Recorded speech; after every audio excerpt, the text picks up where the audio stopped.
Switzerland లోని Davos లో జరుగుతున్న వరల్డ్ ఎకనామిక్ ఫోరం సదస్సులో ఏపీ సీఎం చంద్రబాబు చురుగ్గా పాల్గొంటున్నారు. రాష్ట్రానికి పెట్టుబడులను ఆకర్షించే లక్ష్యంతో ఆయన వివిధ దేశాల మంత్రులు, పారిశ్రామికవేత్తలతో వరుస సమావేశాలతో బిజీగా గడుపుతున్నారు. ఈ రోజు యునైటెడ్ అరబ్ ఎమిరేట్స్ ఆర్థిక పర్యాటక శాఖ మంత్రి అబ్దుల్లా బిన్ తౌక్ అల్ మర్రీతో సీఎం చంద్రబాబు సమావేశమయ్యారు. ఈ భేటీలో ఆహారం, మల్టీ మోడల్ లాజిస్టిక్స్, ఇంధనం, ఓడరేవులు, రీటైల్ వంటి కీలక రంగాల్లో పరస్పర సహకారంపై చర్చించినట్లు ముఖ్యమంత్రి స్వయంగా వెల్లడించారు.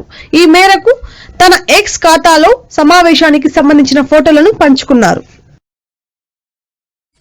99 పైసలకు 1 ఎకరా భూమి ఇస్తానంటే నేను కూడా ముందు వెనక ఆలోచించా.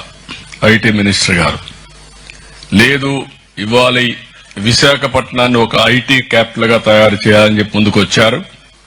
అది కూడా ఇంపార్టెంట్ కంపెనీస్, టీసీఎస్, కాగ్నిజెంట్ ఇలాంటి పెద్ద పెద్ద కంపెనీస్ అన్నిటి కూడా ఇద్దామంటే ఇచ్చాం. ఈ రోజు విశాఖపట్నం 18 నెలల్లో బెస్ట్ ఐటీ కంపెనీస్ అన్ని కూడా అక్కడికి వచ్చే పరిస్థితి వచ్చిందంటే ఒక సింపుల్ పాలసీ అని చెప్పి కూడా నేను మీకు తెలియజేస్తున్నా.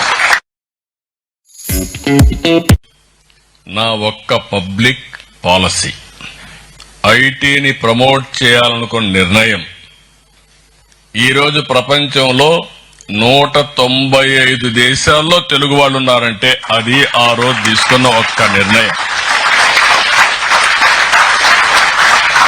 ఇలాంటి అనేక నిర్ణయాలు చేశాం. ఎప్పుడు కూడా మీరు గుర్తుపెట్టుకోవాలి,